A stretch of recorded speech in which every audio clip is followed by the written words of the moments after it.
বিরোধীরা বদ্ধ পাগল হয়ে গেছে, দাবি প্রসূনের। তাপপ্রবাহে লাল সতর্কতা জারি থাকলেও তাকে উপেক্ষা করেই সকাল থেকে ভোট প্রার্থী ভোট প্রচারের ময়দানে নেমে পড়েছেন। একদিকে 55 তলা এলাকাতে জনসংযোগ করছেন ঘাসফুলের বিদায়ী সাংসদ প্রসূন বন্দ্যোপাধ্যায়, অপরদিকে সাকরাইল ব্লকের আন্দুল স্টেশন রোড এলাকাতে জনসংযোগ সারলেন গেরুয়া শিবিরের প্রার্থী রথীন চক্রবর্তী। জনসংযোগের মধ্যেই বিজেপিকে নিশানা করে প্রসূনের দাবি, আমরা বাংলার লোককেই চাই, বাংলার বাইরে থেকে এসে বাংলাতে কাউকে মাতব্বরি করতে দেব না। বিরোধীরা সব বদ্ধ পাগল হয়ে গেছে, কোনো লাভ নেই, নির্বাচনের পর বিজেপির অস্তিত্ব থাকবে না। আর আমরা বাংলার লোককে চাই, বাইরে থেকে এসে মাতব্বরি করতে আমরা দেবো না কাউকে। বাংলা বাংলায়, বাংলা আমাদের প্রিয় জিনিস। হিন্দু, মুসলিম, শিখ, শাহী, বাঙালি সব এক হয়ে চলে।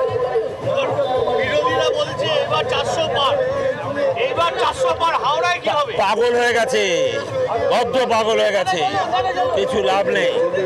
যদিও সাংসদের দাবিকে গুরুত্ব না দিয়েই রথীন কটাক্ষ করে গরমকে সুস্থ থাকার জন্য টোটকা দিলেন জনসংযোগে।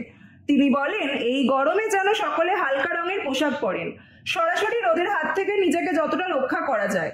ওআরএস, ডাবের জলের মতো পানীয় খেতে হবে, এটা আমাদের দলের তো বটেই, বিরোধীদের প্রতি আমার নিবেদন।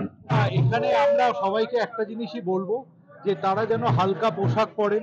দুই হচ্ছে, রোদের সরাসরি তাপ থেকে যতটা সম্ভব নিজেকে রক্ষা করা যায় করবেন।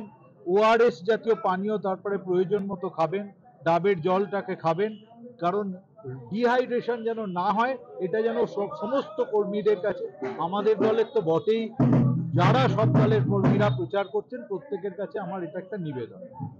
রবিবারের প্রচারে শাসক দলের জনসংযোগ কর্মসূচিতেও দেখা গেল এক অদ্ভুত চিত্র। একই কর্মসূচিতে প্রার্থী প্রসূন বন্দ্যোপাধ্যায় ও মন্ত্রী অরূপ রায় উপস্থিত থাকলেও তারা নিজেদের মধ্যে দূরত্ব বজায় রেখেই থাকলেন। একসঙ্গে পাশাপাশি হাঁটতে দেখা গেল না প্রার্থী ও মন্ত্রীকে। প্রায় 50 মিটার দূরত্ব বজায় রাখলেন প্রসূন ও অরূপ।